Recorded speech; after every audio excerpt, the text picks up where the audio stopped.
कई तस्वीरें दिखाई जा रही हैं, कई तस्वीरें दिखाई जा रही हैं। तो अगर हम तस्वीरों का ही सब कुछ ठीक मान लें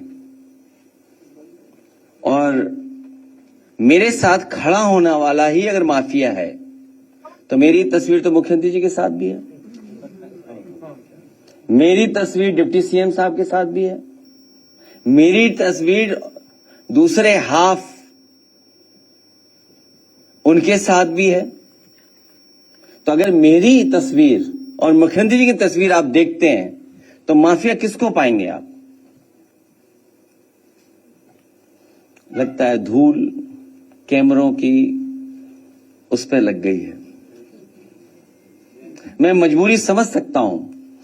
2006 में सोना लूटने के आरोप में गिरफ्तार, अब कब सीरप कांड में चढ़ा हत्थे, जानिए बर्खास्त सिपाही का आपराधिक इतिहास। सोचिए कितनी पुरानी खबर है।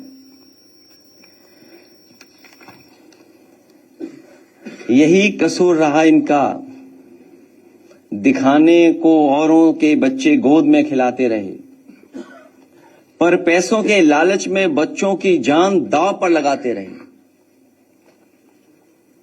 यही कसूर रहा इनका, ये अपनों को हर हाल में बचाते रहे, उनके गुनाह छिपाते रहे। जब खुलने लगा राज इनका, तो औरों पर इल्जाम लगाते रहे। यही कसूर रहा इनका, पहनकर लिबास शराफत का लोगों के एतबार में सेंध लगाते रहे, गिराकर औरों के घर मकान दुकान अपना गोरख धंधा चलाते रहे।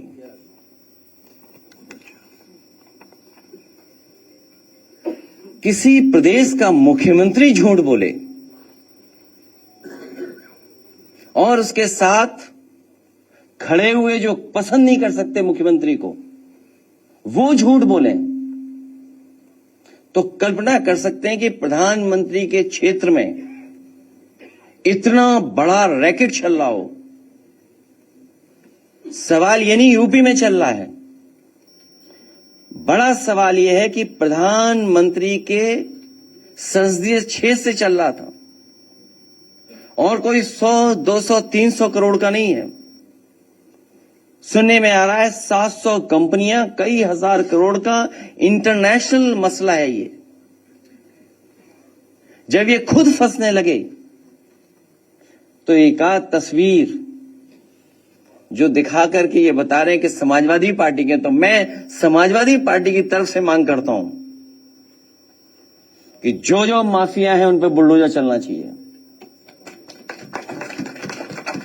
अगर वो समाजवादी पार्टी का है जिसकी तस्वीर उन्होंने दिखाई है, जिसका कई हजार स्क्वायर फीट में, कई हजार स्क्वायर फीट में घर है, जिसमें वैल्यूएशन करने वाले भाग गए, और फिर उससे जुड़े हुए जितने माफिया हैं और जो अधिकारी हैं, आप कंफ्यूज मत होइएगा। जो अधिकारियों का नेक्सस है, जो अधिकारियों की लड़ाई है, उसकी वजह से भी जनता को कुछ सच्चाई पता लग रही है। अगर कानपुर का अखिलेश दुबे की कोई जान बचा रहा है तो यही समाजवादी पार्टी है, समय समय पर उठाने की वजह से उसकी जान बची हुई है, और पूरी सरकार लगी है कि उसको और कैसे बचाया जाए। उत्तर प्रदेश में तो कमाल चल रहा है। इसलिए हमारी समाजवादी पार्टी की तरफ से मांग है और हमारी तरफ से मांग है कि जिनको आप समाजवादी पार्टी का बता रहे हैं, कालीन भैया, कोडीन भैया, जितने लोग हैं, उन सब पे बुलडोजर चलना चाहिए। क्योंकि सवाल देश के प्रधानमंत्री जी के लोकसभा के क्षेत्र का है, वहां से ये नेटवर्क चल रहा था। उसमें जितने लोग शामिल हैं, हजारों करोड़ का जिन्होंने खेल किया है, उन सब पे बुलडोजर चलना चाहिए। लीडर ऑपोजिशन भी यही मांग करेंगे। खत्म हुई बात।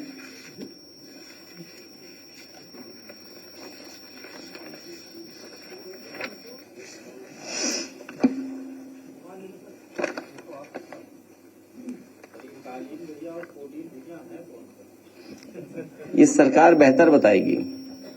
जो लोग इनमें शामिल हैं वो कोडीन भैया है सब। बड़ी लंबी सूची है। जब 36 जिलों में 118 एफआईआर हुई हैं तो उसमें 128 हो गई, तो उसमें कोडीन भैया ही हैं सब 128 जो हुई हैं। और आप सोचिए, अमिताभ ठाकुर आईपीएस, अगर वो कुछ बात कहना चाहते हैं, प्रेस से अपनी बात पहुंचाना चाहते हैं, तो आवाज दबाने के लिए सीटी बजा रही है पुलिस। पूरी पुलिस सीटी बजा रही है कि आवाज ना पहुंच जाए। और दूसरा, दीपक यादव पूर्व विधायक कुछ हजार का फर्जी दिखा करके उसे जेल भेज दिया। अमिताभ ठाकुर पे कितने वर्षों पुराना निकाला केस, कितना पुराना। इसी तरह याद होगा रमाकांत यादव पर कितने साल पुराना केस निकाला। आदमी मोहम्मद आजम साहब की बात नहीं कर रहा हूं मैं अभी, कितने झूठे मुकदमे लगे। तो आप सोचिए क्या हो रहा है।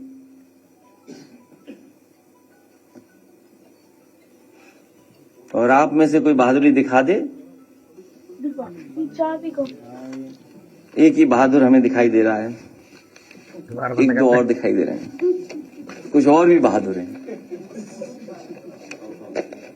तो सोचिए आप किसकी।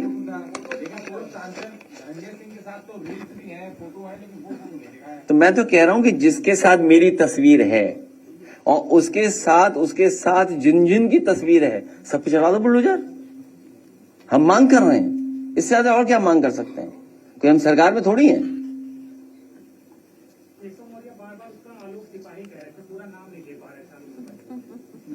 अब वो तुम जानो और तुम्हारे वो जाने नेता जिनसे इंटरव्यू लेने गए तुम।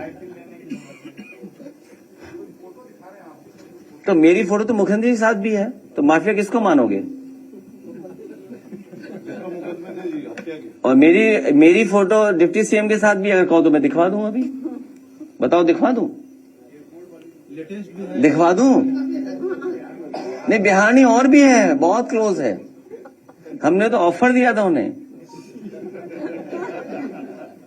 कहो तो दिखा दूं? आप बताओ माफिया कौन है आप। लेकिन तय करो, फोटो में दिखाऊंगा।